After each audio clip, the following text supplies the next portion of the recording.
Yo,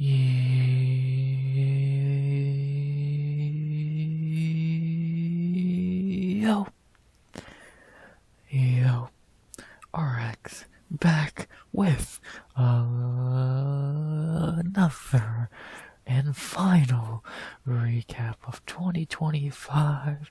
This time it is a recap of UFC Vegas 112 Cup versus Royval.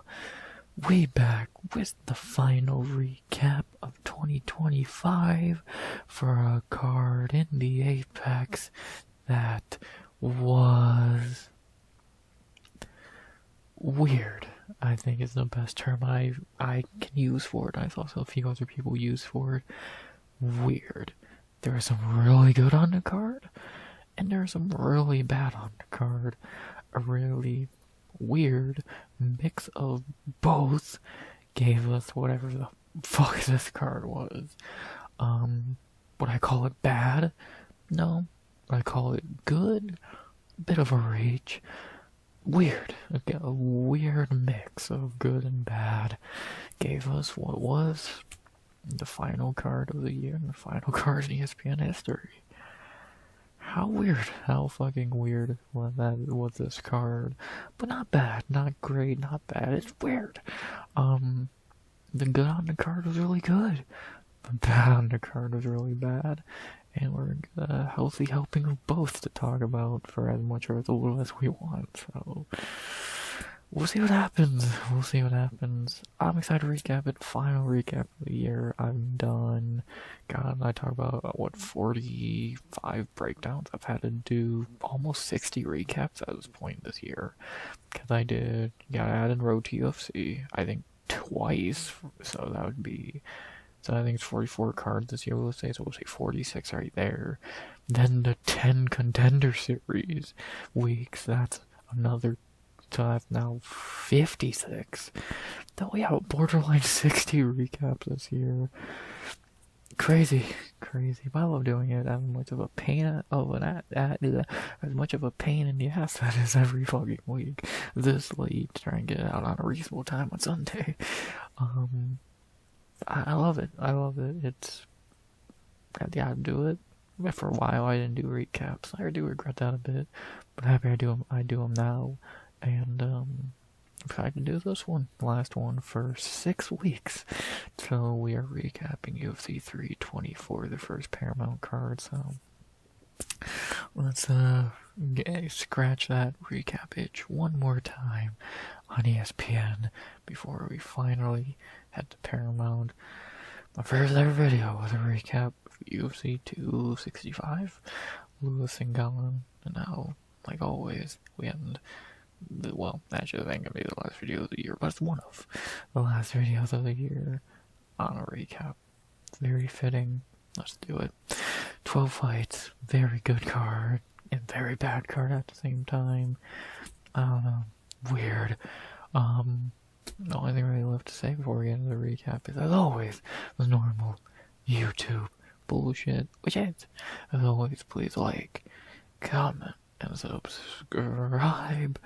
200 subs go by the end of 2025. We are not hitting that at all, but it happens, and we'll hit it in 2026, hopefully. So whatever, that's life. And with that being said, I think that's everything. YouTube bullshit, talk about the card, some other shit alongside it. I think we're ready to recap.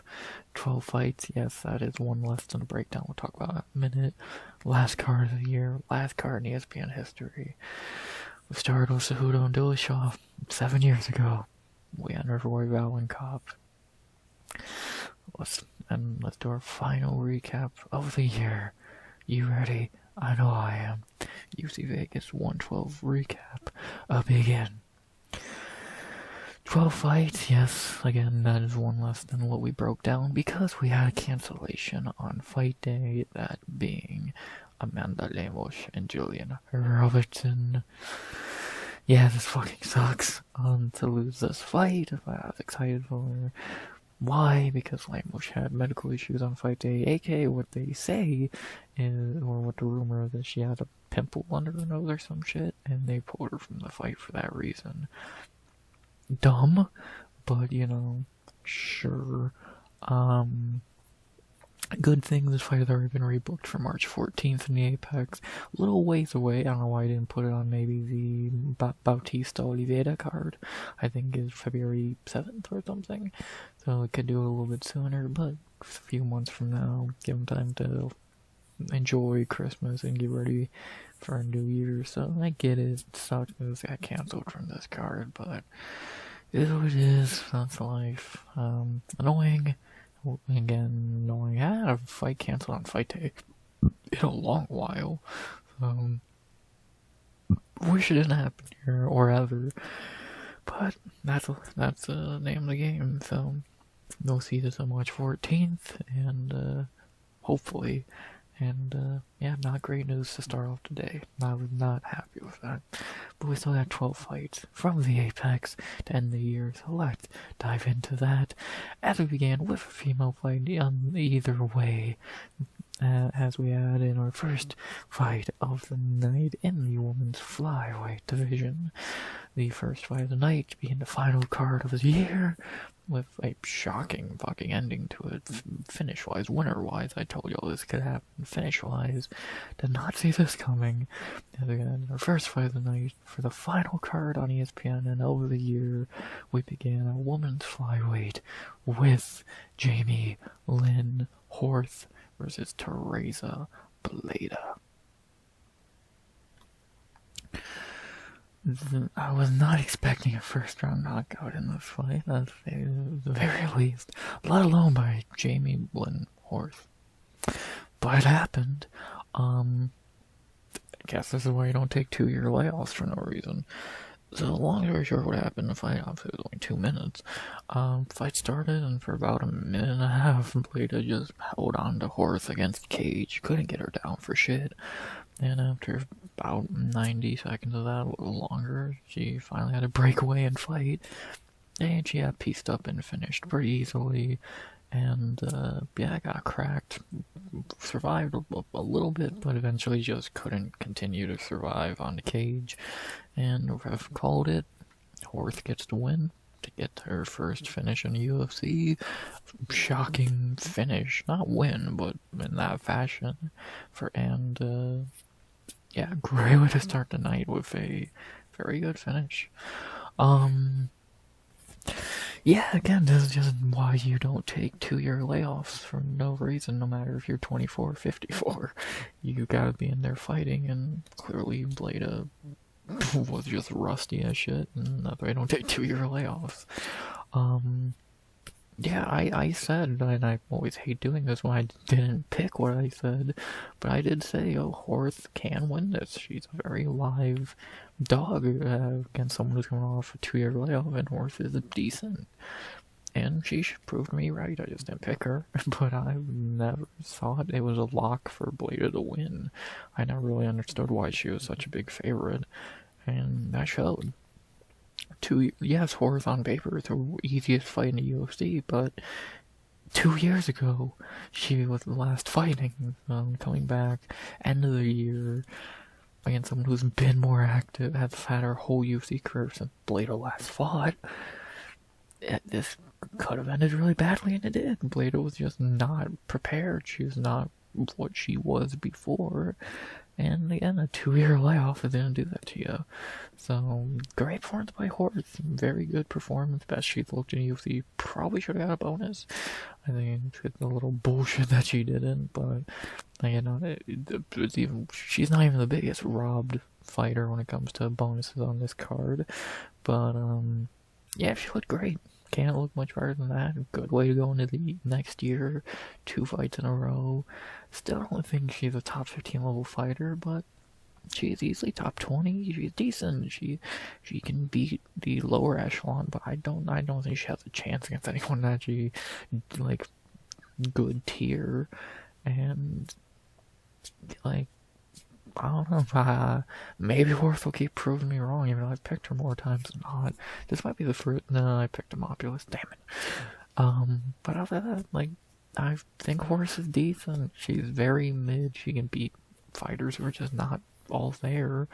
And it was good. It was a very good performance, very good finish. That's why you don't take 2-year layoffs. Pretty, goddamn simple concept there, so not really, too much else to say that I can think of, so. Great performance, great knockout, good upset to begin the night. Said it was possible, wish I would have picked it. Never would have picked by knockout. Did anyone pick Horth by knockout? 5.9%. Hope you had bet that as well. Good win, good way to start the night. Let's talk about the fighters. Beginning with the Canadian winner, Jamie Lynn Horth, the only Canadian to win on this card. Moving to 4-2 now in the UFC, first winning streak in the UFC. She's decent, what can I say? Again, I think she's very decent. She's a top 20-ish fighter in the division, and she looked good here. What can I fucking say? So, first finish since 2021, first finish in the UFC. Good performance, setting herself up for a really good fight next time out. Probably not top 15, but we'll see. And, yeah, she looked good. What can I really say?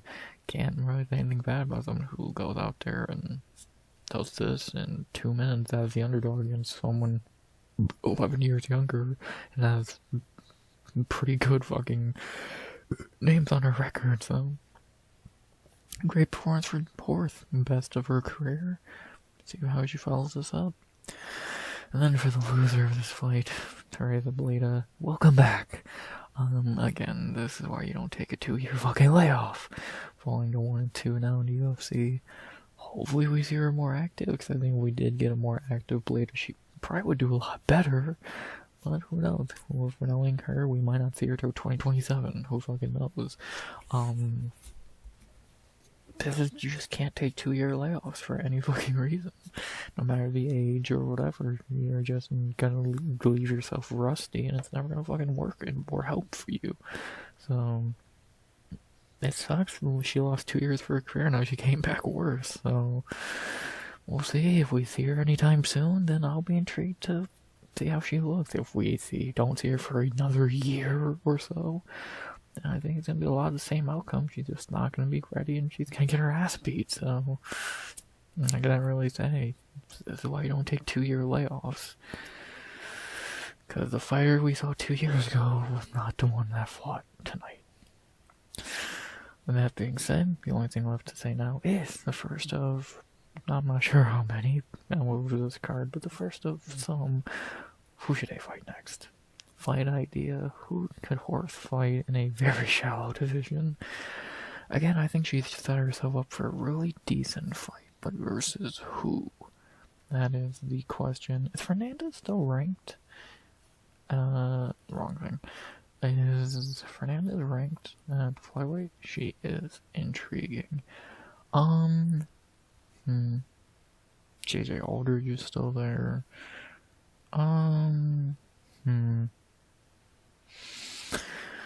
So the main options I'm seeing here are either Fernandez or Aldridge, more than likely. I'm not saying it myself. I guess she is getting a top 15 fight. I just don't know who else you'd have her fight. Like, none of these, Karasuke would make no fucking sense. Bruno's a fly or strawweight. No, actually I think this fight just got booked.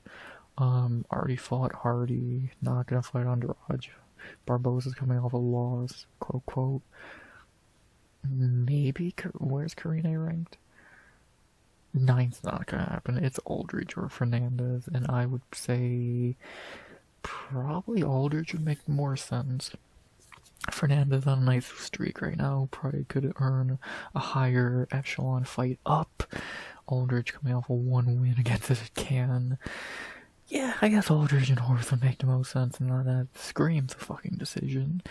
But, you know, it makes the most sense, so I guess she is getting a top 15 shot. Not really many other options for her unless you have her fight Karasuke for some fucking reason. So, yeah, Aldridge and Horth, not JLH versus JJ. Sure, that would be a perfectly fine prelim in Canada whenever they go back there next year. Sure, I see no reason not to. Do I think it's a deserved top 15 opportunity? Probably not, but when the division is this fucking shallow, I guess her losses are respectable. Why not? Fuck it, Aldridge, Horth, fuck it. Not a barn burner. I don't know who I'd pick there, but sure, run it, why not? Horth and Aldridge. One of the fights of all time, that's for sure. And, yeah, that's really about that for this fight. Very good way to start the night. One of the best fights of the night, highlight-wise. Again, pressure got bonus, in my opinion. And, feels great performance by Horth. Career best performance. Against getting her best win of her career so far. What can I say? Great performance. Bleda, this is why I don't take 2-year layoffs. And, yeah, very good shit. What can I really say? Great win for Horth, and who should she fight next? I'd be down to see her fight JJ Aldrich. As bad as that fight probably would be, it makes sense. Look at, and again, probably not the most deserved top 15 opportunity, but when there's no one else, what else are you meant to do? So, Horth, Aldridge, run it, why not? And, yeah, great win for Horth.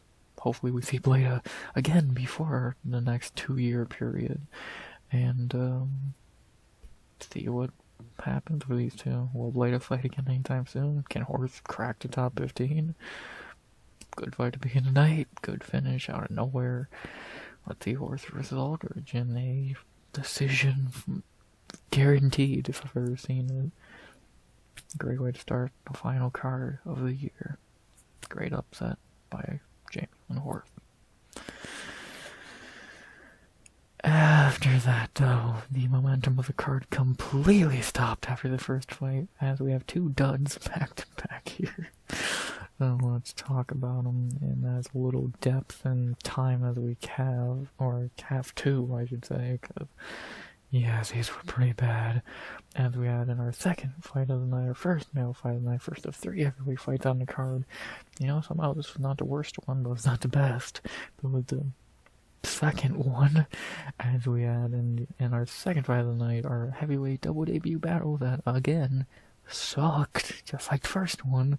Not as bad as that one, but doesn't mean it was fucking good either. And we had in our second fight of the night, our first of a few really terrible fights on this card. We had in our second fight of the night, first at heavyweight double debut battle, because it went so great last time. We had Guli Herme Pat versus Alan Fry. Yeah, this fight was pretty bad. Was it better than Freeman fight? Yeah. Is that saying shit? No. I don't really need to waste much time recapping this. For 3 rounds, if they were striking, Pat was winning easily. If they were not striking, that means Fry was holding Pat on the cage. Very boring, very shitty. Yeah, clear 30-27 for Pat. Either he was pissing up on the feet or getting hugged on the cage. Still better than the Freeman fight. Yeah, pretty simple. The Mario Batista strategy did not work for Fry here, and took the L. Pat got the easy win in a very meh fight. Very bad, not very good. Would have been shit on Contender Series with shit here, and yeah, not great at all. Yeah. Talk about fighters for Pat. We're staying undefeated at 6-0. He looked fine, I guess. If this was Contender Series, would I give him a contract? No! Hell no. Is he better than Freeman at least? Yeah, I do think he's much better than Freeman, but that is not saying much. Yeah, I think he's not gonna do much in UFC. I think he's gonna get beat up by much better fighters. His striking is okay, but clearly has no power, and then grappling didn't get to see much because Fry has no idea how to do a fucking takedown. So, we'll see. Maybe this guy is something. I have my doubts. I didn't see anything special here, besides the guy who's subpar at best and would lose to probably a lot of the even unranked guys in the division. So yeah, not UFC level, better than Freeman, but that ain't saying much. And yeah, another heavyweight on the roster. That's cool. Tell you that. It shouldn't be on the roster. It's not UFC level, but got the win. Looked fine at best. Yeah, welcome to the UFC kit. And then for the opponent, the shitty Alan Fry, losing his 0-1 the UFC. Yeah, he fights exactly how I would think someone who trains under Derek Brunson would fight, because he has no idea how to fucking fight. He could barely throw a punch, and his only game plan was cuddle. Great. Yeah, he's fucking terrible if he gets cut. I have no fucking issue with it. He's fucking horrendous. I think Buchlo was better, to be honest. And, fuck, I think there's better guys on Contender Series this year. Yeah, he's awful. What can I say? Yeah, simple. Again, exactly how I would expect a guy trained by Derek Brunson to fight. Not have any idea how to fight and just want to cuddle you just like Derek Brunson. So, yeah, he's shit. Just like his coach. No shocker. That being said, nah, I'm not giving a fight idea here. I don't give a fuck who this dude fights next. I thought this was pretty shit. Respect to Pat, got the win, did enough to get the win and looked subpar, but yeah, I don't give a fuck who he fights next. He's fine, but I think it's probably gonna be an easy fade sooner or later. And for Fry, you can cut him. He is fucking terrible, so yeah, not really too much else to say there. Shit fight. Pat tried to fight, Fry did not. And yeah, the fight sucked, so not really too much left to say. Shit fight, no fight idea. Pat looked fine at best, and why was this on a UFC card, not goddamn LFA or Contender Series? Still was better than Freeman, the last part. After that, as if the bar of a bad fight could not get any lower, we had in our third fight of the night, one of the first truly terrible fights of the night, and actually not the only fight like this on the card. Probably not even the worst fight on the card, to be honest. I think there's probably 2 fights worse than this. As we had in our third fight of the night, our final female fight of 2025. Yes, better to remember the horse fight being the last fight of the year for them. And then we had in our third fight of the night in the women's bantamweight division, a fight that was pretty terrible, if anyone's shocked by that. And we had in the third fight of the night, final female fight of the year, Flame-ish off the card. We had Luana Santos versus Melissa Croden. Yeah, this was pretty fucking terrible. It's, again, like I said, it's a lot better to think of the horse fight as the last fight of the year for the females, because, yes, this was piss poor at best. Not really much to say. For the 3 rounds, Luana threw Croden on the ground and laid on her. No, I can't show my verdict scorecard, because verdict ain't fucking working on the computer, so... But it was a clear 30-27 for Santos. Don't know what these 2 idiots saw, but the fight was so shit. It happens. And, yeah, Luana got the win. Clear 3-0. She pretty much just took her down every time with that stupid fucking head and arm throw. And, yeah, did really no damage on top. Both left with very few marks on them. And, yeah, this fight sucked. Not the only fight on the card that was pretty much exactly this. So, yeah, this fight is terrible. Croden can't stop a takedown. Luana only can do takedowns. Yeah, definitely a terrible fight again. It's better to think of the horse fight as the last female fight of the year, not this piece of shit. So, terrible.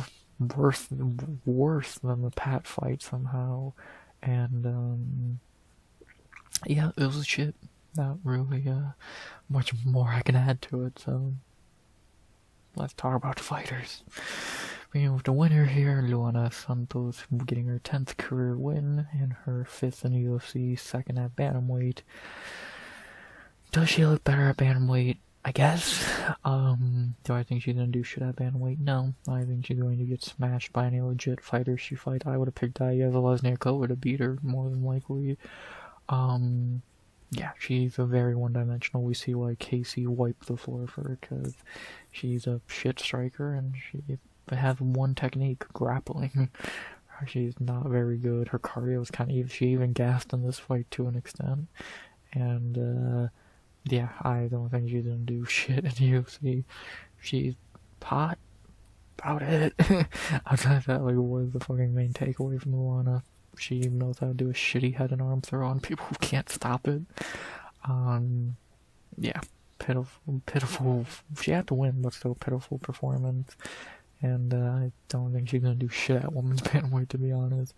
I think she's gonna run the same trap she fell into at flyweight, fighting anyone with talent.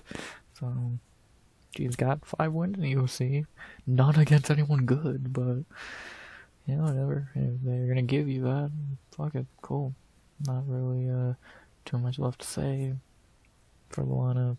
She's gonna get beat by legit competition again, but she did perfectly fine here. Did more than enough.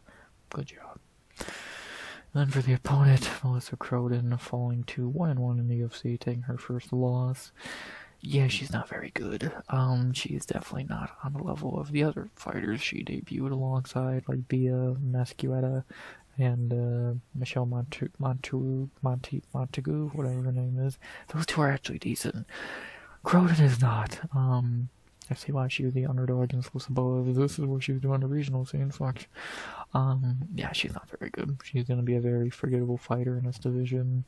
She'll win a few against shit competition, but I don't think she stands a chance against anyone good. I think Lesniakova, Cornell, Gatto, a few others would beat her pretty easily, but she could beat your fucking Melissa Mullins, Irene Alkashiva, she was still there, etc., etc. So I think Rundown would probably beat her after seeing this. So yeah, not very good at all. So you beat up Lisboa, not saying much, but you did. But yeah, against anyone halfway competent, Croden, yeah, don't look very good. So yeah, not much to really say there. Yeah, she's gonna be a forgettable fighter in this division, like most of the fighters in that division. So if she's not good and she's not hot, you're screwed. Canadian, they need Canadians. Yeah, about it. The only reason you're here, let's be honest. With that being said, the only thing I have to say now is, for the final time for the females, who should they fight next? For Luana, does she get a fight up the rankings? I doubt it. Unless maybe she fights Miesha Tate. Maybe. That just gives Miesha Tate a fight idea against someone. I think that's Mescueta, maybe. Yeah. She could fight Tate. Is there anyone outside top 15 that could make a good case for?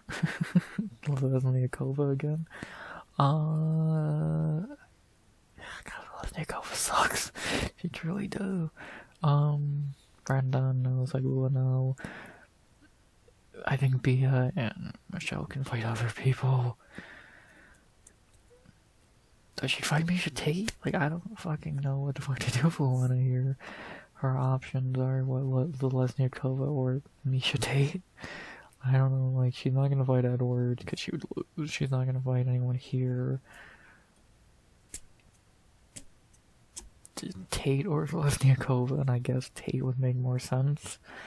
So I'd be fine with that, I guess. I have no giant issues with that. I forget what I said. Oh yeah, Chelsea Chandler. Yeah, that's fine. So, and then Bia could fight Nora, and then the rest of the division can figure themselves out for all we fucking care.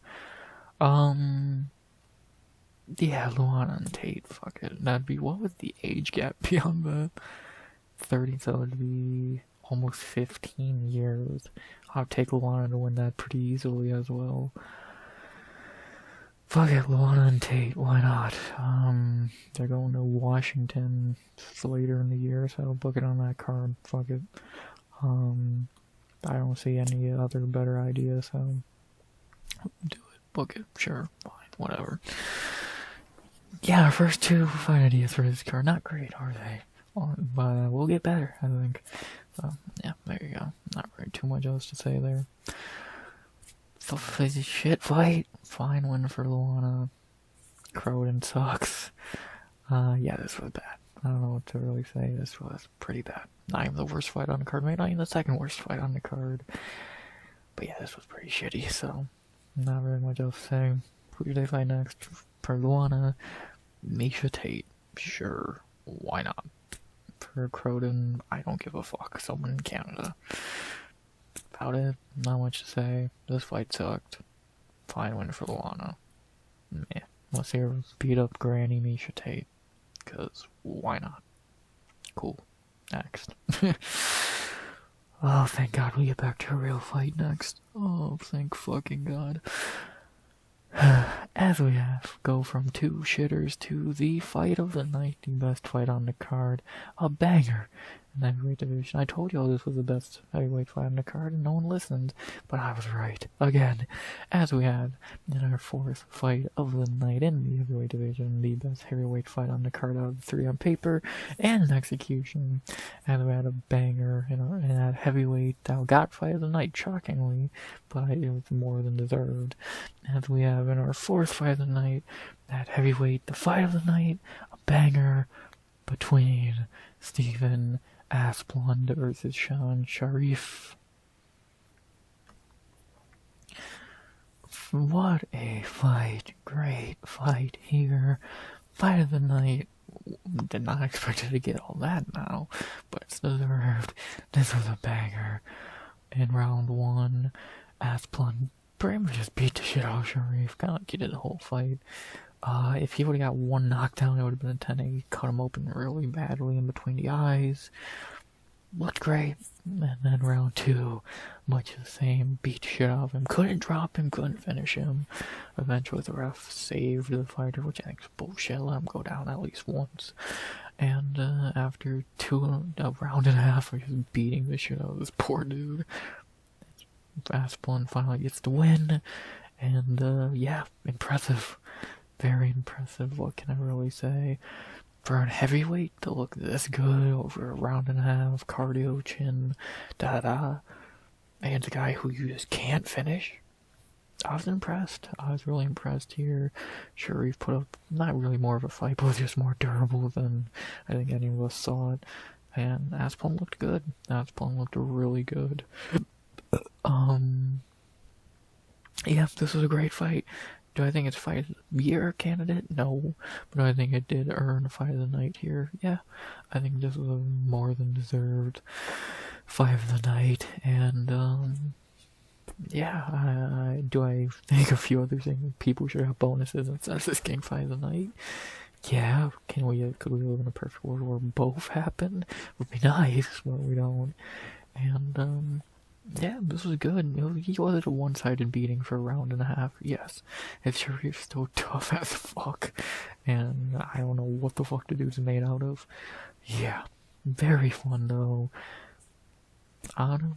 Asplund was covered in blood and not one drop of it was his. This was fun. It was a really good fight. I enjoyed it. Deserved fight of the night. And, yeah, easily the best heavyweight fight on the card, as it was on paper. One of the best fights on the card, if not just the prelims. And, yeah, I enjoyed it. Not very much else to say. Deserved fight of the night. Sharif is tougher than nails. And, this was good. Not very much else to say. Let's talk about the fighters, beginning with the meme king and just really good fucking guy, Stephen Asplund, getting his first win in the UFC, 1-0. He looked good. He looked better than I thought he would. I thought it was going to be another quick knockout, and actually this was even better than seeing a quick knockout. He was able to go deep into the fight and look good. His striking obviously was great. His cardio looked really good. His chin was good. Still no idea about the grappling, but tough shit. He looked good. He looked really fucking good. Looked like a legit heavyweight prospect here.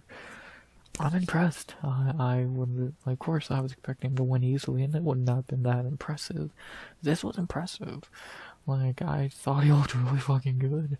And, yeah, again, go deep into a fight at heavyweight, not look that gas, throw a bunch of fucking strikes. This was good. This was impressive by Asplund. And, yeah, cardio, chin, striking, check.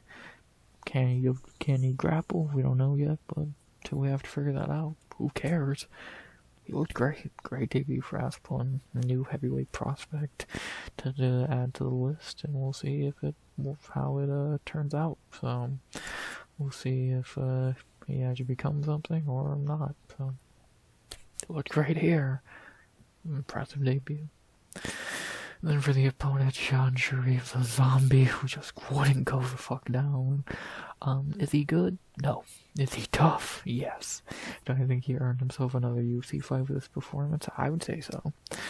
I wouldn't cut him after this. I think he earned himself another UFC fight after this. Cause, again, he's shit.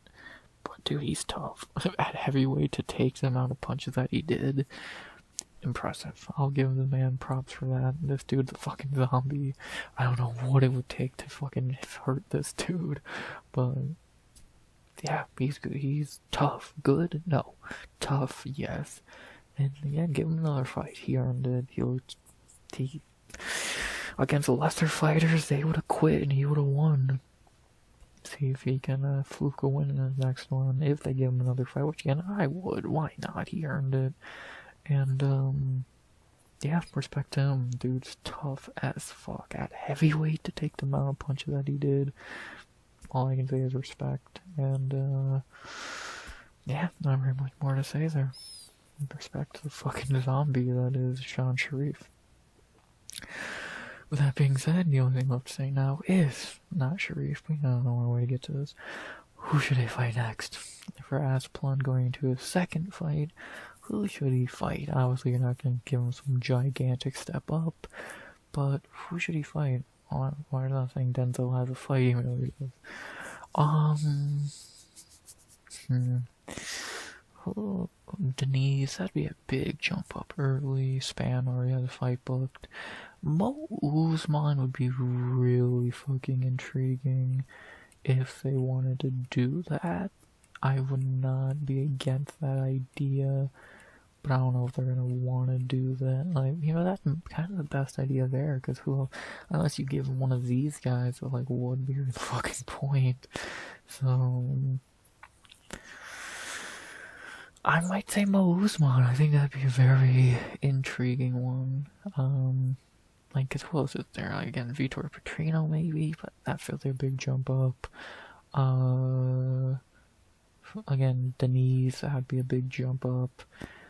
And then guys like fucking Lane, Hines, fucking Sutherland would be step backwards. So yeah, I guess Mo Usman. I think that would make a lot of sense. I would probably take Asplund to win that if he could stop a takedown. Fuck him. Yeah, I'm down to see it. Usman, one of the few heavyweights actually in shape, so that's kind of funny in its own right. Yeah, Thomas Peterson would be a step backwards, so yeah, I think I'm more than fine with that Mo Usman fight. Makes sense. Book it. Why not? I think that'd be a nice, easy one for Asplund.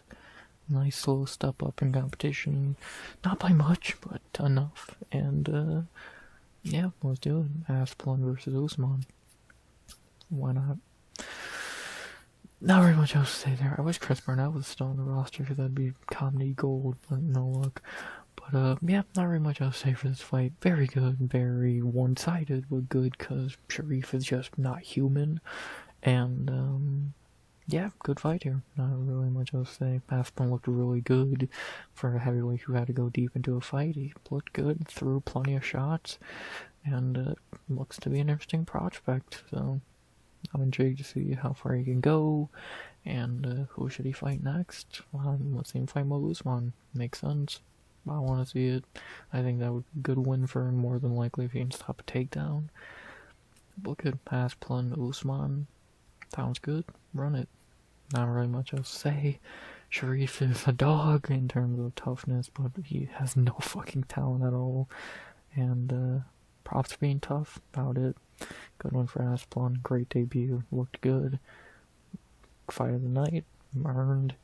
And let's see how far Asplund can go at heavyweight. See if he can beat an Usman. Dude looks good so far. We'll see what happens.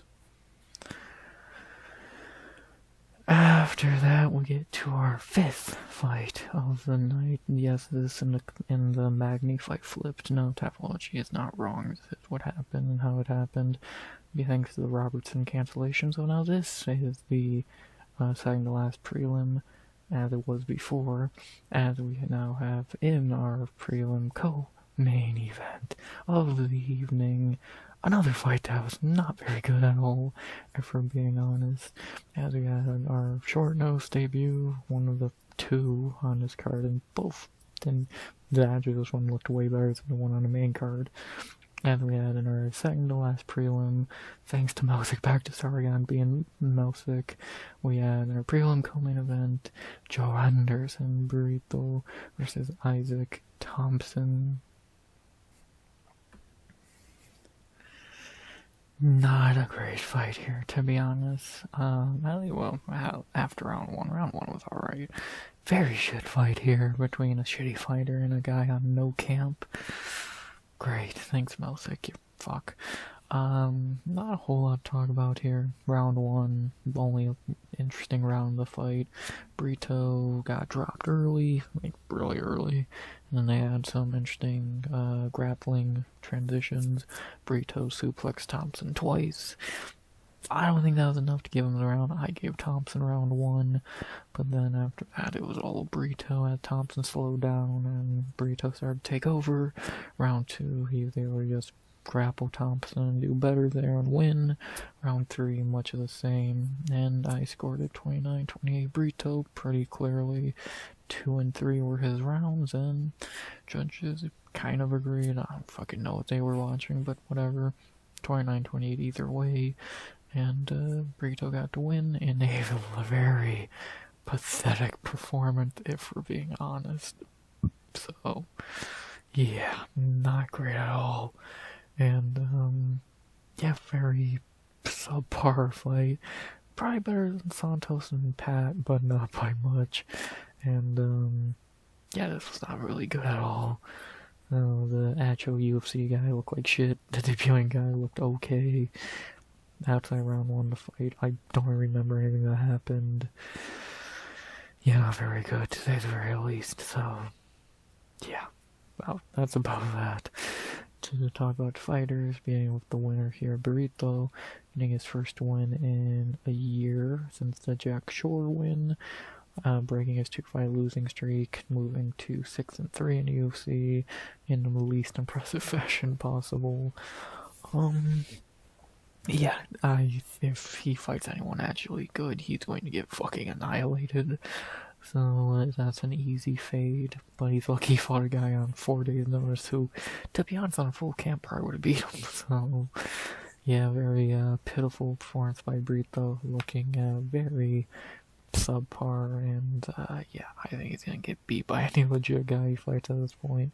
He's just not the same guy he was on that winning streak, and I think truly has just got worse over time, and yeah, I think he's gonna get crushed by anyone he fights that's not debuting on 4 days notice. And again, we're being honest, Thompson probably would have won on a full camp, so yeah, Brito kind of sucks. Let's just be honest. Very bad performance here. And then for the opponent, who actually looked pretty decent for coming in on extremely short notice, Isaac Thompson, taking the L here, but I'm intrigued to see him on a full camp. I really am. It should be interesting to see how he looks on a full camp in his next one. He's not the worst by any means, but he's not great either. He looks subpar. He could beat a lot of shittier guys, and again, he might have beat Brito on a full camp. Yeah, I'm intrigued to see how he looks on a full camp next time out. Looked fine here for 4 days notice to take a round. Looked fine, And, yeah, not really much else to say. He overperformed, Brito underperformed, and it was a pretty lackluster fight, so, yeah, there you go. And with that being said, I don't feel like giving Brito a fight. I don't think he fucking deserves it. I really don't think he deserves it. And I feel like the fights that are actually good are the only ones that actually fucking deserve it. So yeah, fuck him. I don't care who he fights next. He'll probably get beat by them anyway. So just not really too much to say. Yeah, this fight sucked. Long and short of it, the Brito underperformed, looked bad, Thompson overperformed, looked subpar. Not a full camp, Thompson prior won this, and yeah, very bad fight. So, clear win for Brito, but far from any bit of impressment, is that a word?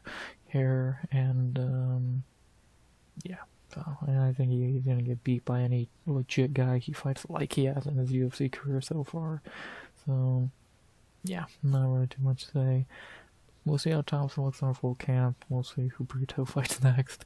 If he's gonna be getting handed another layup he can look shitty in, or gonna get beat by whatever guy he fights. And yeah, not really too much left to say there. Shit fight. Brito's shit. Thompson looked fine. Not really too much left to say. Thank God I swapped this with the Magny fight. Thank God. Speaking of that fight, our featured prelim, our final prelim of 2025. Not Julian Robertson. It is now the other fight that should have been on the main card over some of the shit they put there, but whatever. This is a pretty good way to end the prelims, as we had in our last prelim of the year, our featured prelim in the welterweight division. A very hyped up debut that I feel like lived up to all the hype, as we had in our last prelim of the year, our featured prelim at welterweight, thanks to Lemos being Lemos. We had Yaroslav Amasov versus Neil Magny. He lived up to the hype. Yeah, very, very good debut for Amasov. Very short debut also. Not really a lot to say about this one. They did a little bit of striking for the first minute or two. Amasov landed a good shot or so, but nothing crazy. And finally, he got the takedown, was able to control Magny until he got to submission and the kanda, and got the win. Very impressive to run through Neil Mag that easily. Only the best fighters can do that. Morales, fucking Prates, so yeah, to join that club, people who have run through Magny with ease, and who's in that club. Pretty impressive. It's very impressive. Just walk through Magny with ease and get the win. Very good debut and performance by Amasov. It might be a problem. Making short work of Neil Mags definitely makes it look like he's a problem. And yeah, let's see what happens. Good featured prelim. Not much to say about a fight that was pretty simple. To talk about fighters, beginning with the winner, Amasov, moving to 29-1 now, insane record, 1-0 in UFC. Again, very impressive to do that to Neil Mags pretty easily. Only the best have really beat him that easily, like Morales and Prates. And now Amasov joins that class, getting a nice finish here, nice win. Dude looks good. He's still pretty, not super young, but 32. 29-1. That one loss ain't great. Jason Jackson, but he looks good, man. I'm very intrigued to see how far he can go. Another problem added to welterweight, because there wasn't enough already. And yeah, passing a Neil Magny test with flying colors, always a good thing to do. And we'll see how far he can go. Not really much to say. Didn't get to see a whole lot. A little bit of striking, quick grappling, quick submission. Looked good. Not much to say. See how far this guy can go. In a division as deep as welterweight. 29-1 record. Looks pretty nice. See how far he can go. And then for Neil Mag, really nothing to say here. Normal day in the office for him, falling to 24-13 in the UFC. 6th time getting submitted. Yeah, again, very few people run through Magny that easily unless you're a top guy like Protez, Morales, Burns at the time, Shavkat, RDA, so yeah, impressive. Magny will bounce back like he always does in a couple months, probably like March, April, May. He'll get a fight, probably win it, and yeah, everything will be right in the world again, because I know Magny is just gonna keep doing the same shit for his entire life. Win a fight, lose a fight, lose a fight, win a fight, win a fight, lose a fight, da-da-da. The Neil Mag playbook, schedule, whatever. We're used to it. He'll be back, like always. Normal day in the office for Neil Mag. That being said, another debuting guy, so I gotta do the fight idea like this. What I should be saying now is, as always, who should they fight next? For Masov, of course you're gonna give him a really decent fight after this. I don't think top 15, I think that's a little too much too soon. But I think you have to give him a pretty decent opponent, close to the top 15. After a performance like this, maybe Wonder Boy, but I don't know what that would really do for him. Randy Brown would be like a really intriguing one. I wouldn't mind to see. D-Rod is in the top 15, so that's kind of a really interesting one. Is he still ranked? I think so. Like, you could throw him in the top 15, but I think it's too early. I think Masov needs one more win. Plus, who would he fight? D-Rod? Colby? I think you need one more fight. Again, I don't hate the Randy Brown idea. I know he's coming off a main event loss, but still, it'd be a really decent win for him. Medic, Chiesa, like, I think one more full fight for him would make a lot of sense. And again, I don't hate that Randy Brown fight. A guy who, I think another one of the gold standards of a division like Neil Magny. I think it might make a lot of sense. I really do. One more to look through everything. Again, Wonder Boy, what would that prove at this point? Yeah, I don't hate a Randy Brown fight, I really don't. And then after that, then you could really make a case for him fighting Colby, Leon, whatever. Yeah, I think it makes sense. That fight really is catching the eye the most. Run it on Masov and Randy Brown whenever Randy's ready to go, probably in a couple months. He didn't take that much damage against Bonfim. Yeah, let's run it. I don't see who else they could really give him. That'd be, well, again, unless they just throw him in the top 15 against like Colby, Leon. But I really struggle to see that. I truly do. So yeah, Randy Brown. Look, it makes sense. And that would be a rule.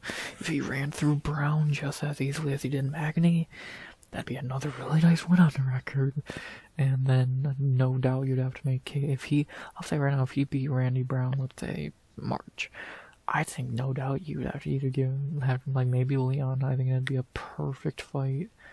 So I would be down to see it. I really would. Book it. But first we have to get one more win. So let's do it. Masov and Randy Brown. I'd be down to see it. I think that'd be another good test to see where Masov is. If he were to win that with ease, I think you move him up to the top 15. So let's do it. Masov and Randy Brown. Be a good fight. Run it. Not really too much else to say there. Quick, good debut for Masov. Running through Neil Mag's with ease, which only the best fighters can do. And who should he fight next? I think him and Randy Brown would be good. Again, Randy Brown is another gold standard for a division. Dominating him, beating him easily would really be hard to deny, putting Masov in a big fight.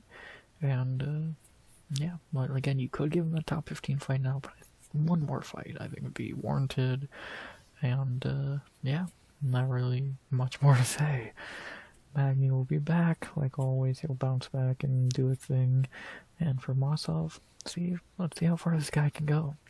Give him a Randy Brown fight. I think he would win that, but let's see how easily. And yeah, if he ran through Randy Brown with ease like he did here, you could be having some real interesting talks about how good this guy is and how far he can go in the division. So, not really much else to say. Great debut for Masov, lived up to the hype. See how far he can go. Not really much else to say. Great final prelim of the year. And, well, the prelims. And there you go. Final prelims of the year done. Only 6 fights. Still cool. 3 good fights, 3 bad fights. Horth, Asplund, and Masov were good. Pat, Luana, and Brito were pretty crap. 50-50. Can't complain about that. Yeah, good and bad. Not too upset about it. Decent. The good was good. The bad was pretty And, yeah, fun final prelims of the year. And a very fun way to lead into the final 6 fights of the year. That being the main card. Sadly, the first 2 main card fights are fucking putrid. But, you know, after we get past those, then we can talk about good shit. But sadly, we gotta talk about the crap before we get to anything good. Let's do it.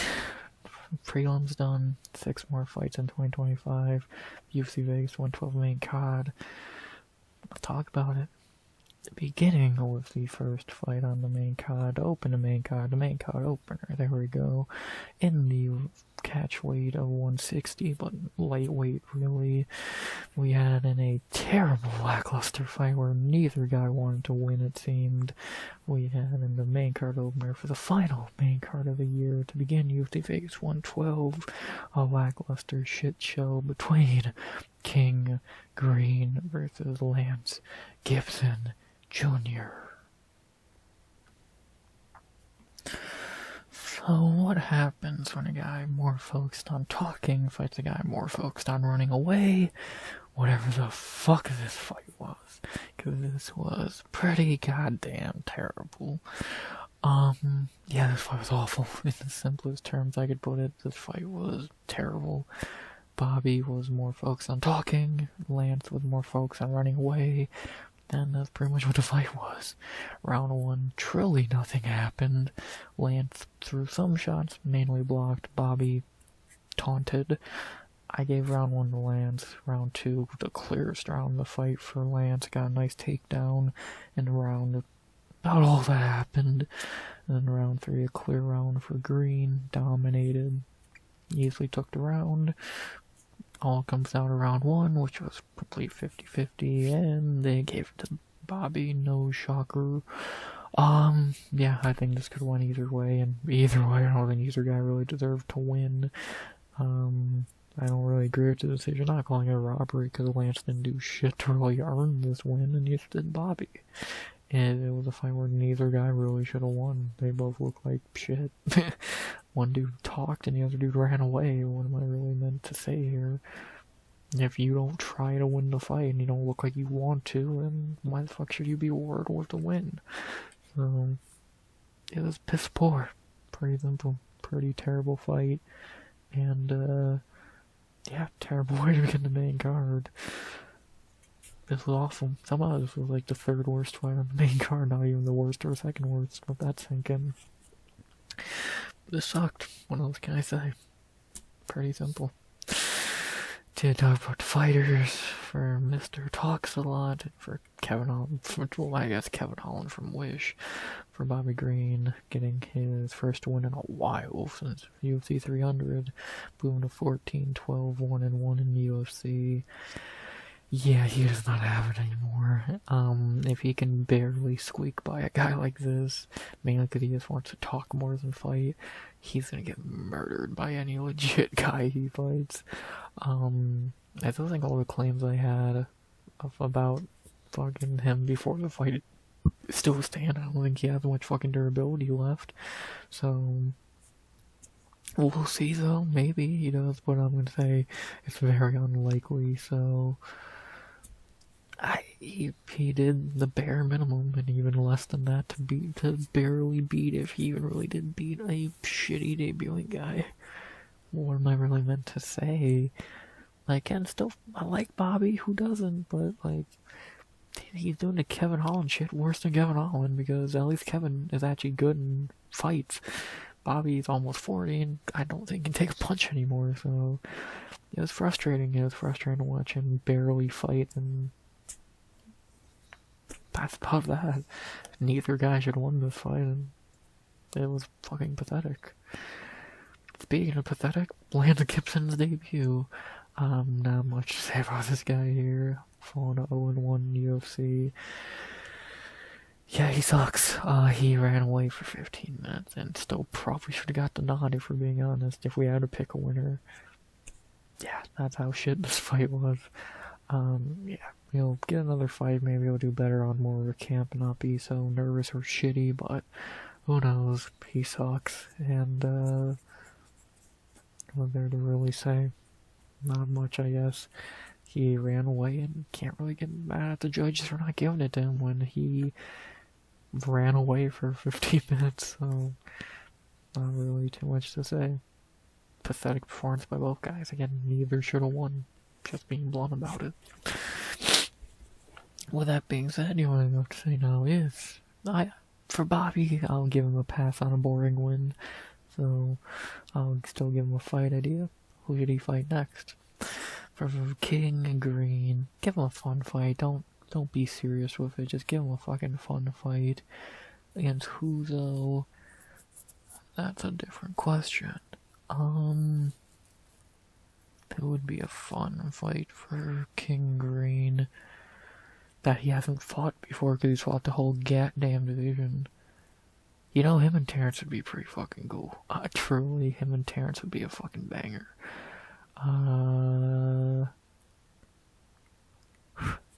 Sorry about that. Like, of course you could get him killed by Rebovics or something, but what would be the fucking point in that? You know, I kinda like him and Terrence. I think that'd be extremely entertaining. It would be quick, to say the very least. Who else is there? An Edson rematch? Trevor Peak? Jamie Malarkey? Fuck it. Him and Terrence McKinney. Book it. Do you want a fun fight? Book it. You know, I could see that going either way, to be honest. So, either Terrence fails at the finish early and gets beat late, or Terrence gets to finish early. I could see either one, so yeah, let's run it. Bobby Green and Terrence McKinney. Who the fuck would not want to see that? That'd be a great fight. Look at, I don't know what to really say. Sure, fuck it. There you go. Not really much else to say there. Pretty terrible fight. One guy talked and one guy ran away. That doesn't equal a good fight any day, so shit. Gibson sucks. Bobby Green's washed, but he still knows how to talk. And, yeah, this fight was fucking terrible. That being said, who should they fight next for King Green? I would love to see him fight Terrence McKinney, because that'd be a fucking banger. So, why not do it? I see no reason not to. It'd be fun. Let's run it. For Gibson, I don't fucking care. He sucks. And, yeah, that was a bad pick. I'll take my L there. Bad pick. You know, still probably should have got the nod here, but whatever. Shitty fight. Shitty fighter. Talking fighter. Yeah. But just look to Bobby Green and Terrence McKinney. Give us one good thing out of this fight. That'd be that. Look at, not very much else to say. Shit. A shit way to begin the main card. Truly that simple. Oh boy. If you thought that was bad, it doesn't get better from there. It gets worse somehow. And we go to our draw of the night. Not even a good one like Blachowicz and Gushkov. Just a fucking shitty fight that was a draw. Oh boy! And we had in our second fight of the main card, a fight that I said no business being on the main card. Guess what? It had no business being on the main card because it was one of the worst fights I've ever seen in my goddamn life. As we had in our second fight of the main card at heavyweight, this was worse than the Pat fight. I'll honestly say that this was truly worse than the Pat fight. And we had in our second fight of the main card that had no business being that high on the card. A poor excuse for a fight between Kennedy and Zechiku versus Marcus Buchecha.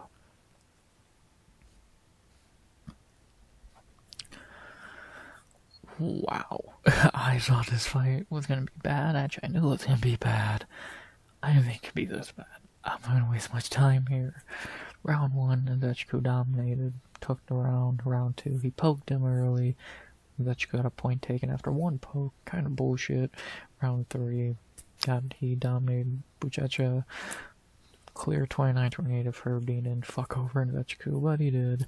And it became a draw for no reason. Dumb. Yeah, this fight was terrible. And Zechiku's garbage. Buchecha is one of the worst fighters I've ever fucking seen in my life.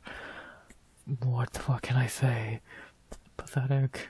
Unlike the Jan Gushkov fight, this was not even good. That fight was okay being a draw because it was good. This was hot garbage. And, cut them both. Simple garbage. Waste of time. How was this on the main card over? Fucking Luana Santos was better. Waste of fucking main card spot. Waste of time to even book it for any card. Canned. Cut them both. Fuck you. Let's get back to real fighting, shall we? As we hit our third fight of the main card, the fight I hyped up the most all week, as the best fight on the card, and you know, in hindsight, I was right. Not in the way I thought I would be. I guess I was still right. And we have in our third fight of the main card, the first real fight of the main card, and the best fight on the main card on paper and execution and everything, we had a banger, quick banger in the featherweight division between Melquizael Costa versus Morgan Charrier. Wow, this was, again, I guess I was right about this being the best fight on the card, because it was the best highlight from the card. It was just not, again, at all what I expected it to be. Yeah, 74-second fight. Not much to really say. Fight started, they traded some strikes, nothing really crazy was landed. And out of nowhere, a little after the 1 minute mark, Melky throws a left head kick, kind of off balance, and kind of blocked, but I guess there was no power behind it. He lands, he falls over, but also Charrier does out cold, and that was that. Walk off head kick for Melquizael. Wow. Wow. Fucking wow. This was, good. Powell Costa did not get a bonus. I don't know. This was late knockout of the year contender right at the buzzard. This is great. This is fucking amazing. Out of nowhere, unexpectedly. You would think the roles would be reversed here. But no, the guy who usually gets knocked out, and the more of a grappler gets the knockout, so fuck if it makes sense to me, but I'm not gonna complain. This was awesome. And, what a fucking win from Melquizael. Great knockout. Highlight of the card. Again, how did he not get a bonus, Dana? What is wrong with you? And, yeah, this was phenomenal. What can I say? I thought it was gonna be the best fight on the card. Not in the way I thought it would be, but, you know, close enough. And, yeah, banger. What can I really say? This was awesome. Let's talk about the fighters. Beginning with the winner here, the highlight of the night giver, Melquizael Costa, getting his 5th win in a row, moving to 6-2 in the UFC, and again 5 in a row, 4th win in 2025. If he ain't the fighter of the year at featherweight, I don't know who is. Dude, he's so fucking good. Costa is so fucking good. I've been saying I think he's easily a top 15 level guy, and if this doesn't prove my point, I don't know what does. He's so fucking good, man. He's well-rounded, his grappling good, striking is good, he's just good. Get him in the top 15. I think I already know what fight I'm gonna say for him. Get him in the fucking top 15. I don't know what the fuck else he has to do to get in the top 15. He is so fucking good. He's gonna be a problem between him and the co-main winner. Featherweight had some fucking worries to watch tonight, and yeah, top 15 getting more and more interesting. Get this man in the top 15. He is so fucking good. What can I really say? So, I've been hyped him up all week, and it was warranted. The best Costa in the UFC, Melky Zayel. What a fucking win. What a knockout. This kid's legit. What can I say? He's really fucking good. Told you he's top 15 level. If this doesn't give him a top 15 fight, I don't know what does. Because he just knocked out the very good, even if he is kind of a can crusher, very good Morgan Chevalier. First time he's ever been knocked out. Usually he's the one getting the knockout. Falls to 3-3 in the UFC. Like I said, even during the week, I think we know what we're getting with Morgan at this point. A dude who is very good, but I think we've found his level. He's top 30, 25 in the division, but he's never going to beat any of the guys higher in that top 25. Like, he's good, but even could he beat Giuliani Rosa? Maybe. Could he beat Duo Choi? Unlikely. Sean Woodson, unlikely. He lost to Shepe and Wood and now Melky. But I think he could beat a lot of guys under him and under in that top 25. I think he'd beat a good chunk of the division because he is really good. But against guys like Wood, Shepe, and Costa, who are very good in their own right, I just don't think he can hang. I do think he would beat a few guys who maybe he wouldn't think. I think he would easily beat Onama, because Onama is shit. But outside of him, like, I just don't think beat Giga. I think he would beat. But outside of the guys who really are not even on that level, for being honest, I just don't think Morgan really can beat a lot of top guys, but he can beat a lot of underneath guys, and that's what he's really here to do. He's really there to just give France a quick highlight win on a card, and he's really good at it. So, not very much. I can't say much bad about Morgan because I think we found his level at this point. He's good, but if he ever, like, even here, he has a number 32. I think that's perfect. He's very good. Well, we've seen his level. He can beat up a lot of the underneath guys, but he cannot pass the top guys. And division as good as featherweight, that's not really a bad thing. I can tell you right now, I guarantee you Morgan will be on the next French card against a guy who pretty much a lot underneath him in skill, and he'll beat him easily. Because he is decent, but just not that decent, so I don't know. I can't say much bad about Morgan. Do you want to call him a fraud? Sure. Is he still very good in my opinion? I would say so. Whatever. What can you really say? He's a good bridge between the shittier guys in the division and the good guys in the division. There you go. Perfect way to describe him. I don't have nothing bad to really say about Morgan. There you go. So what I still have something to say left about is, who should they fight next for Melky? Zayel, Costa. He better get a top 15 fight, is all I can say. I think the obvious fight for that would probably be Dan Ige. If anyone's gonna fight an unranked guy, it's Dan Ige. I think it's a perfect fight. I think it makes total sense. Book it. Ige, Melky. Melky took no damage here. Ige is always down to fight. Throw that on the Holloway Poirier card, I think, or Holloway Oliveira card, my bad. And be perfect. Costa and Ige. Ige hasn't fought since 318.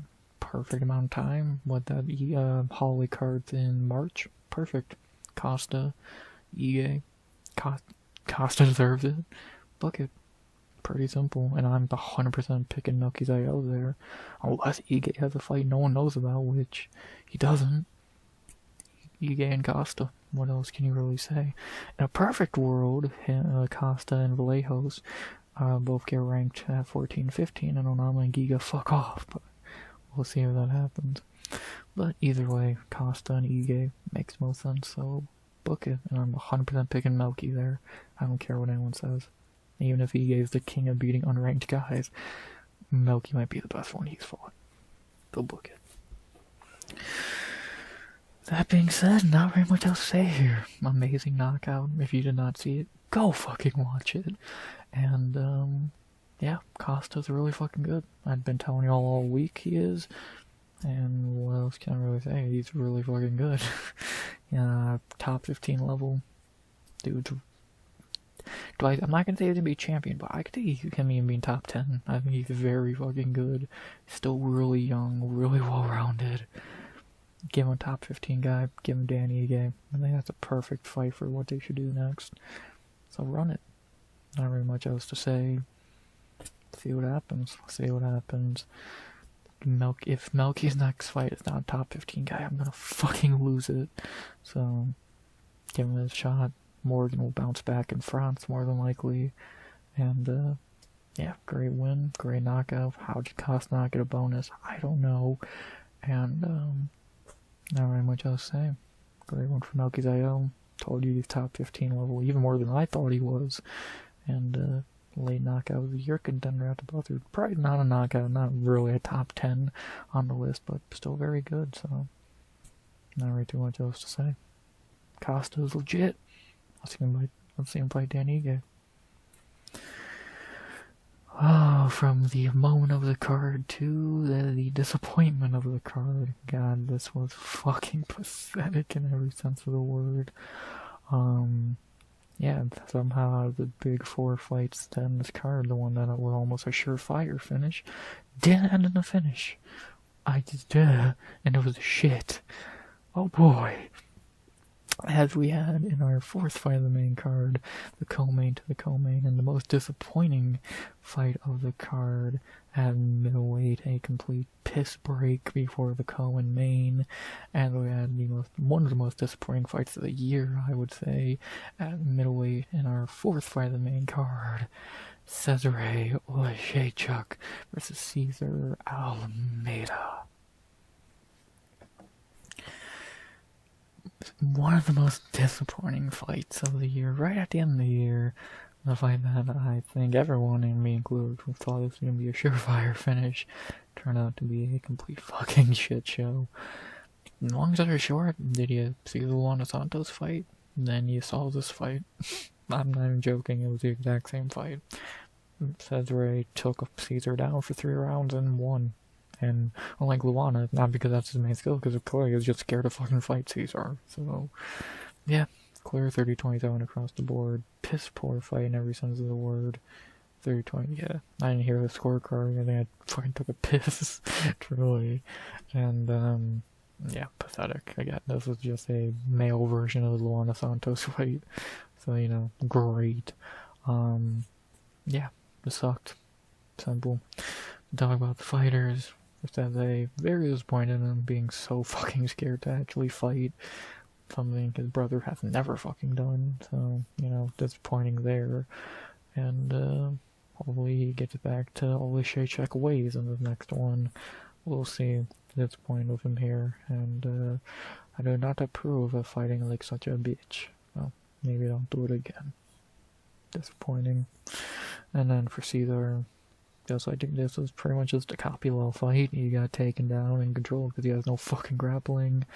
Second out in the UFC, 37, almost 38 years old. Yeah, he's not that good, to be honest. I think we kind of knew that. Striking is great. At MMA, he's not. And, yeah, everyone knows the game plan to beat him. So, if shitty grapplers like Cesare and Kopylov can do it, what the fuck is competent grapplers gonna do? So, shit. Not very good, not shit fight, not really much else to say. Yeah. Not giving Cesare a fight because he won't deserve it after performance is shitty. You know, I gave Luana one, but Luana's better, and I expect that from Luana, not by you. And, yeah, most disappointing fight of the year, or one of at least. So, yeah, it was just a male version of the Luana Santos fight, and I think the Luana fight might have been better, to be honest. Don't ask why I determined that, but either way, they were both terrible. And, yeah, I do not approve of Cesare fighting like a bitch, because that's what he did. So, hopefully he gets back to fighting like an Olejniczak next time. And for Almeida, yeah, he fucking sucks. Pretty simple shit fight. It was just a male version of Luana. Great. Thank thankfully, after that, we ended the night on some normality, on some bangers, as we had in our co-main event of the evening. I picked this one perfectly, thank you. We had in our co-main event of the evening the second last fight of the year, and another amazing performance by a great young up-and-coming featherweight versus an old, well, Morgan wasn't old, but against a decent opponent.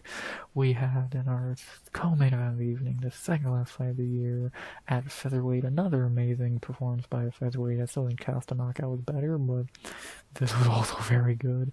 As we had in the last lock of the year at featherweight in the co-main, we had Kevin Vallejos versus Giga Chikadze. I called this one the finish at least, not the pick. I think everyone predicted that, but finish-wise, I got that shit.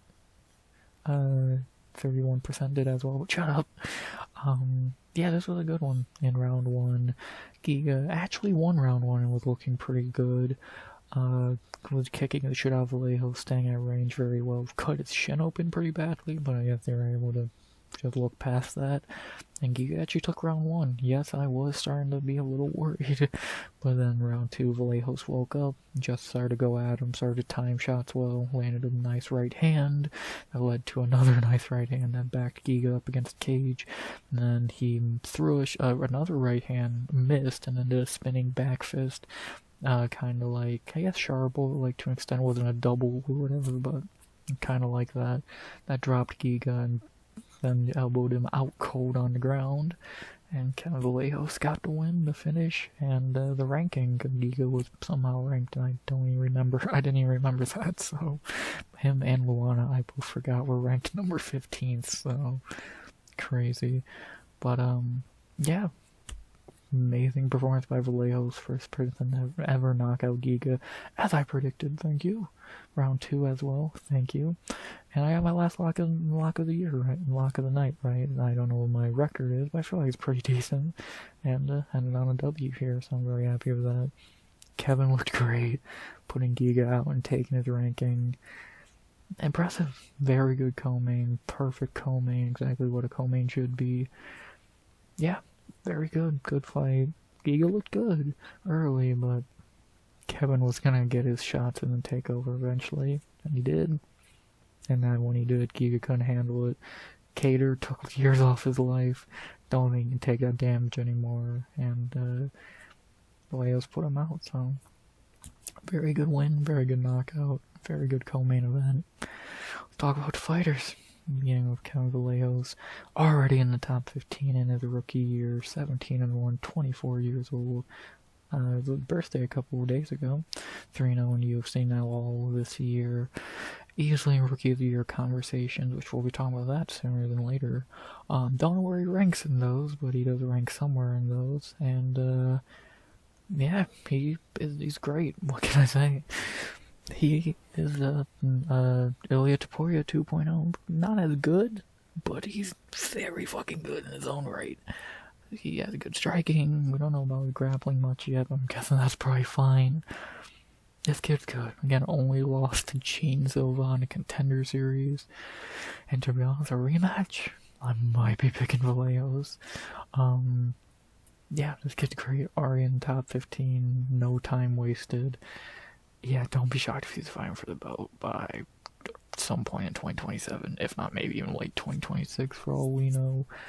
If they want to push him quickly, I wouldn't be shocked. He's really fucking good.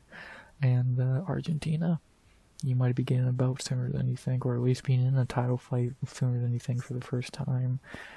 He's really fucking good. And I'm not trying to be like, oh, I called it. We all knew Vallejos was really good. By anyone who didn't know until tonight, he's really fucking good.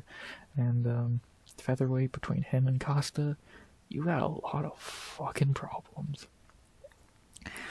And then for the loser here, Giga taking his third L in a row at 37 years old. The main question that comes up now is, do they cut him? I don't know. I think that's a very 50-50 loaded question. I could see the case for yes, because 3 in a row, he's on the older side, he hasn't really done much lately. to be honest, most people probably don't even know he got a win in between his losses against Caceres. So, but I could also see them keeping him because for one more fight, even if his deal is not up, or they want to give him another fight because they like him. I don't know. I would be fine either way. I would have no issue with Giga getting cut. He had a good run, but now it's 8-4 in the UFC, 1-4 in his last 5. Not really any Edson, Cub were good wins, I guess. Aside that, no one really that Caceres fight was not very good. If they cut him, I wouldn't be shocked. If they keep him, I wouldn't be shocked. I could see either way. I don't know if he's on a chopping block or not. That's, again, a very loaded question. And, we'll see. If he would have sparked out, like, in round 1 in, like, 2 minutes, then yeah, gone. But doing good, fighting to round 2, it's a tough one. It's a tough debate. We'll see. I don't know what they do with Giga. If he does fight again, I think he'll probably lose, because he'll just feed him to someone else. They keep him. Well, I don't know. It's a weird debate to be had, so we'll see what happens.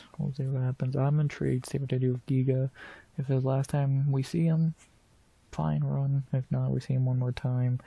Probably not going to go much better for him, so see what happens with Giga. I'm crazy to think about talking about him getting cut, 3-4 years ago. Crazy how quick things change, ain't it? With that being said, there's only one thing left to be said, and that is, for second to last time this year, who should they fight next? For Kevin Vallejos, now in the top 15, unless they pull Bruno Ferreira and they don't give him the ranking after beating the guy who was ranked, which I don't think they're gonna do. Who should he fight? Looking at who's above him, Josh Emmett. Unless Emmett has a fight booked, looking at everyone above him, I think that would make a lot of sense. I think that'd be good. Emmett's not booked, then Emmett good.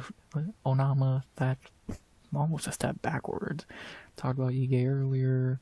Pitbull, I don't see them doing that. Gene's booked. Emmett, I think that'd make a lot of sense and be very fucking good. Fuck, that could be a Apex main event. I don't think anyone would be upset about that.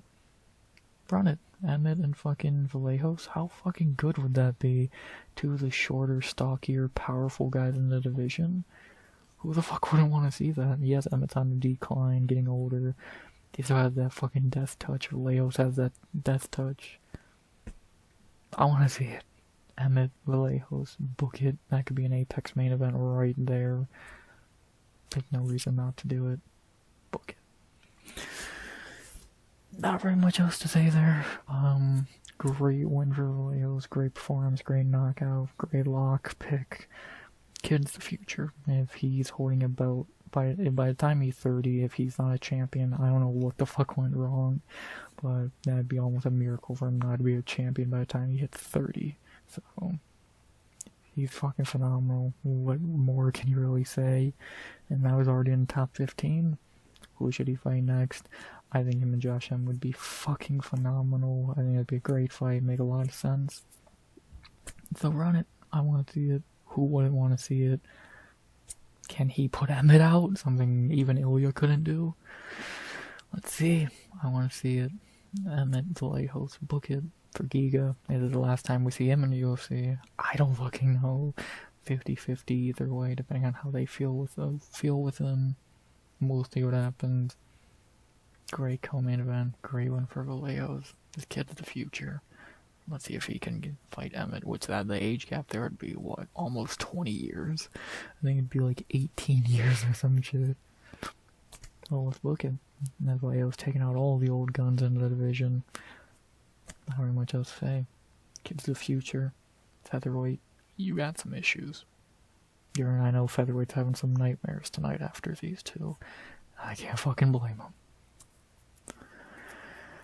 And then, finally, the last fight of 2025 in the flyweight division to end 2025, to end the ESPN era on a bang, on a high, whatever term you want to use.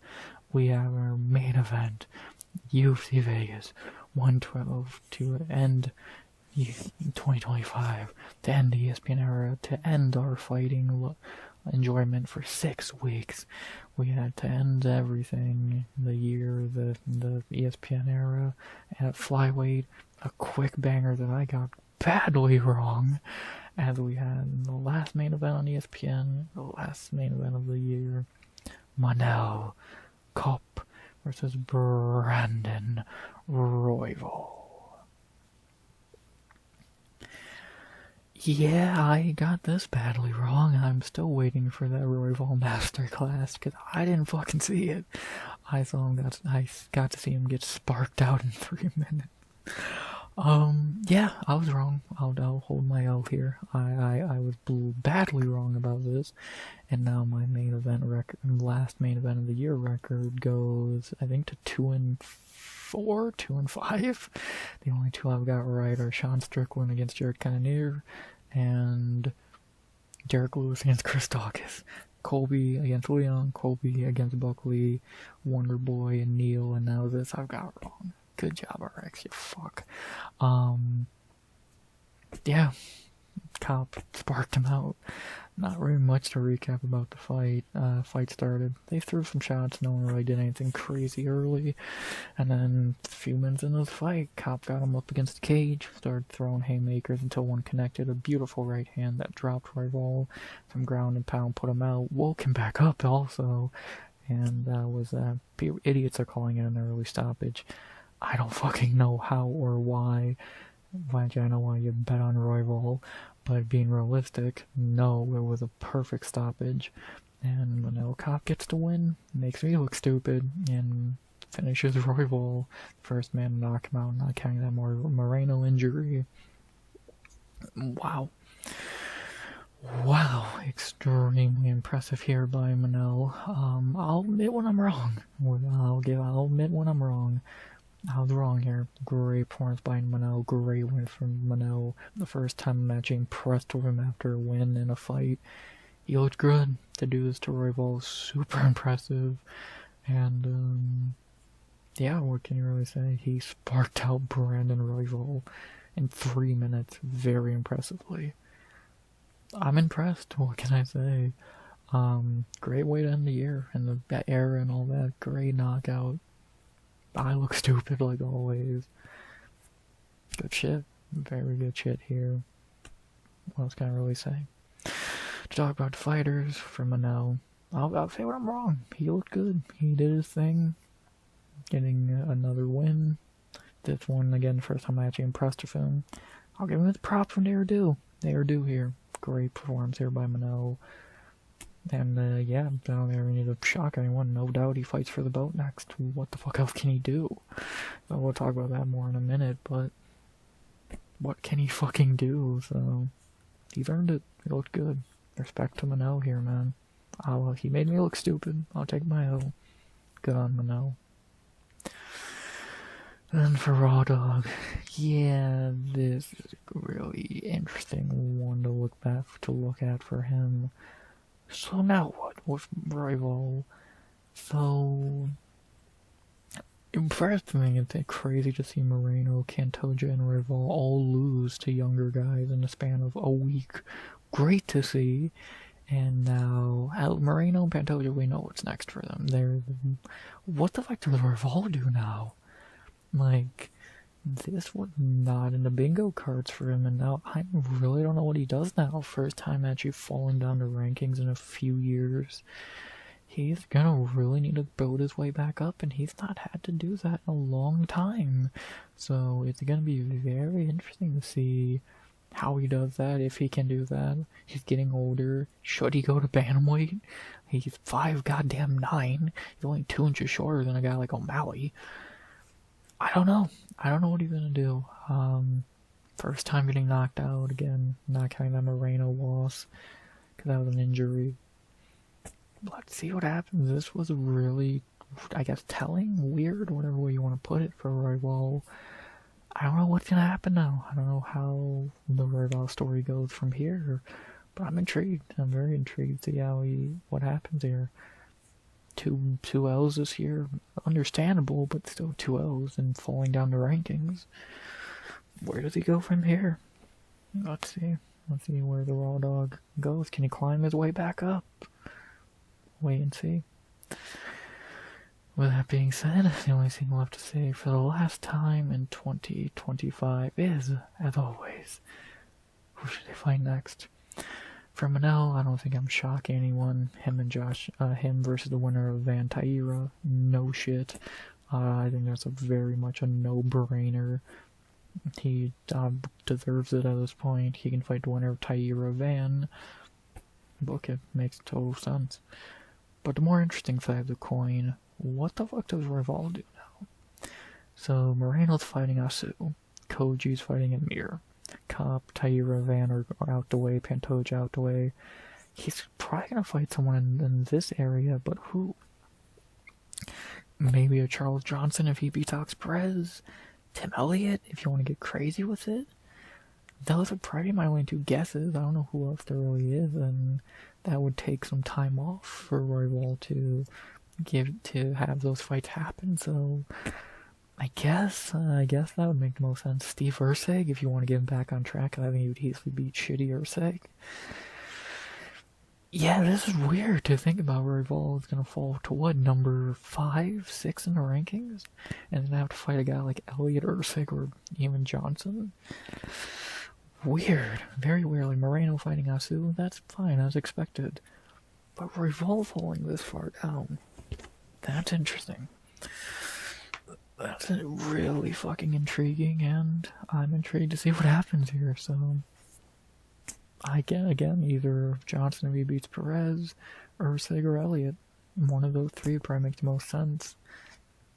But see what happens for Royval. Hopefully he takes a little bit of time off. Maybe see him come back in the summer. Can he rebuild himself? Can he bounce back at 33? Should he go to Bantamweight? What the fuck would he do there? I don't know.